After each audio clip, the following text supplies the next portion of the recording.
年没见啊！梁老师，你好。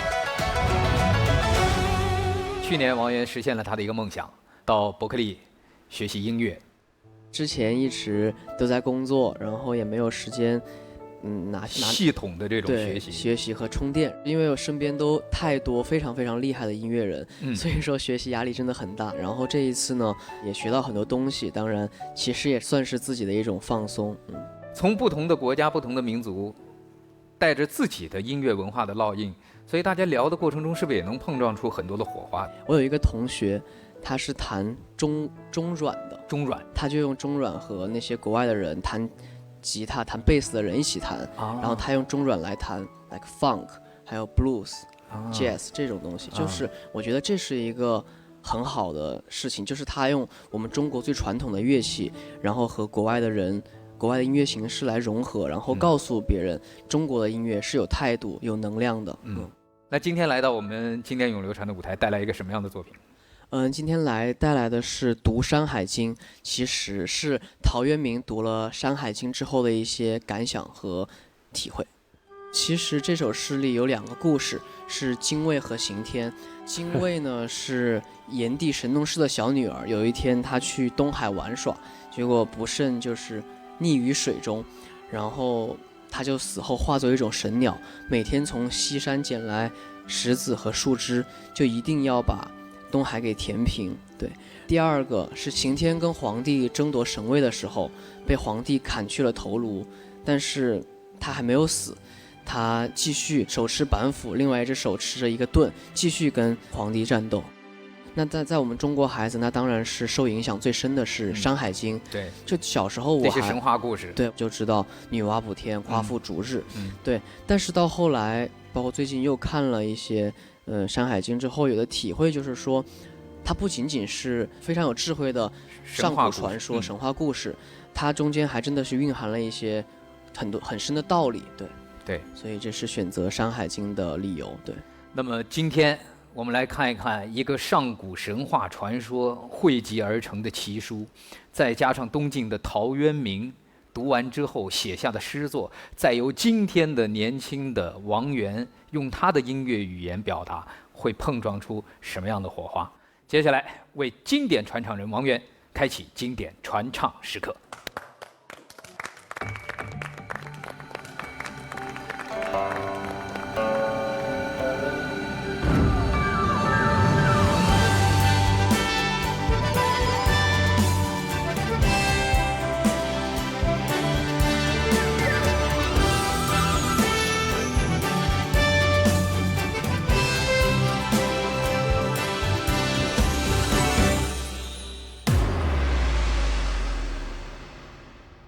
我是经典传唱人王源，我把读《山海经》唱给你听。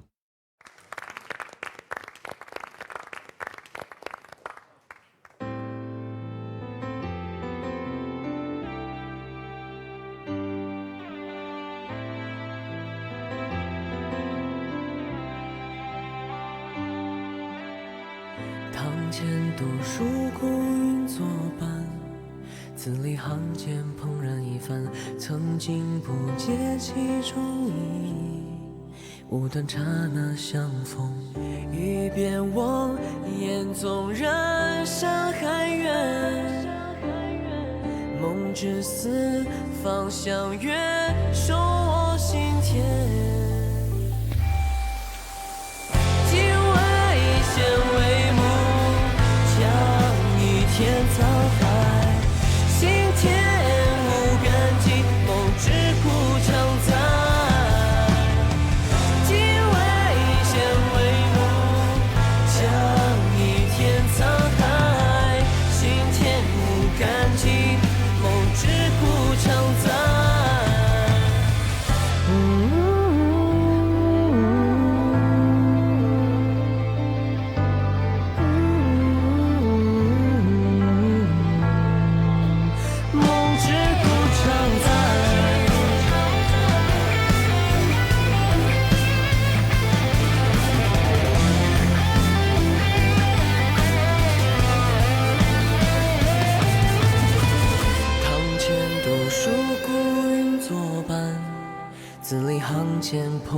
番，曾经不解其中意，无端刹那相逢，欲别忘，眼纵然山海远，梦之四方相约，守我心田。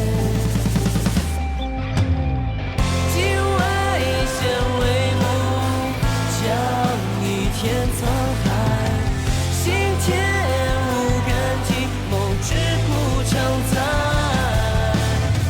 即为险为母，将倚天沧海，心田无感激，梦之故常在。总有良辰可待，山海不再远，总有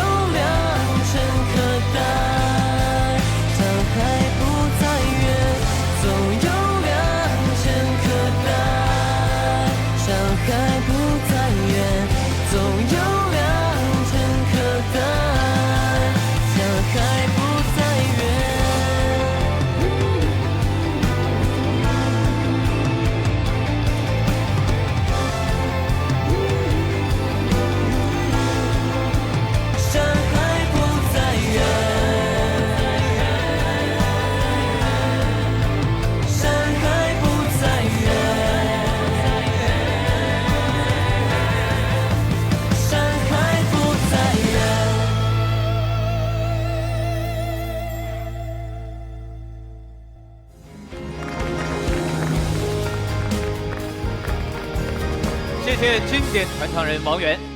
从刚才演唱来看，王源应该是很用功，这一年学习没偷懒儿。一来先给你说，我打开书来看一看，从这个口切进去，用特别巧妙的这种方式来去讲述故事，我觉得这个蛮巧妙的，把一个很刚猛的很励志的这样一个故事，不是用非常硬碰硬的方式，很柔和的一种方式来讲给现代人的来听，我觉得这个非常好，祝贺。你在读这个诗的时候，你最大的感受是什么？其实，就一句话，就是不可为而为之这件事情。因为这个诗精卫填海，就是有一个目标，我明知它不可能，但是我去做了，就至少看上去胜利的希望是那么渺茫的一件事儿。对，但至少我每一次做了，我就离胜利更近一点点了。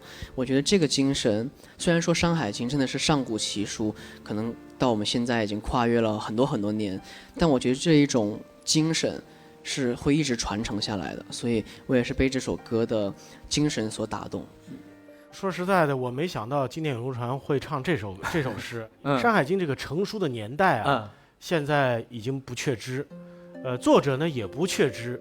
我们所能知道的就是《山海经》里边所记录的，都是在上古时代各种地理地貌、各种动物、各种神话里边的动物、各种鸟兽，他都做了非常详细的这种记录和记载。《史记》里边提到了《山海经》，《汉书》的艺文志也记录有《山海经》，这就我们可以由此推论，至少在西汉的时候，《山海经》已经成书了。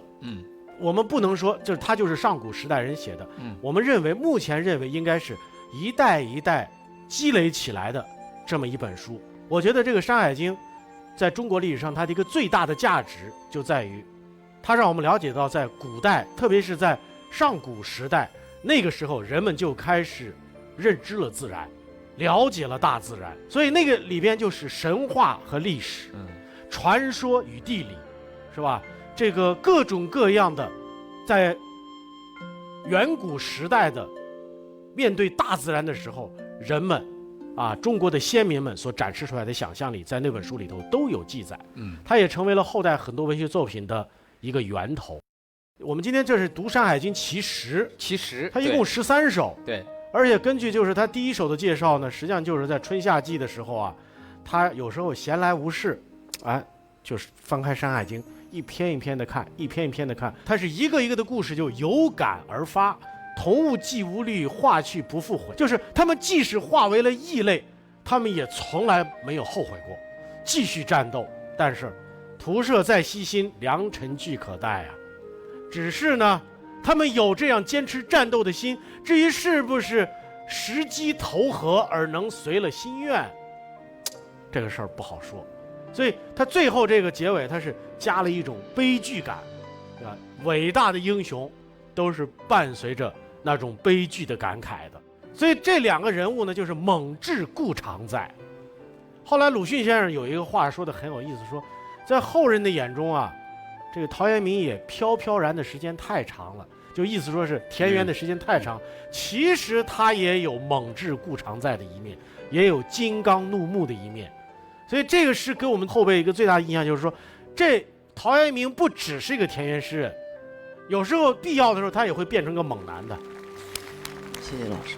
今天从《山海经》看到了中国人骨子里的一种精神内涵，那就是面对天地、面对灾难、面对困难，我们不是说回避、绕道，而是说跟天斗、跟地斗。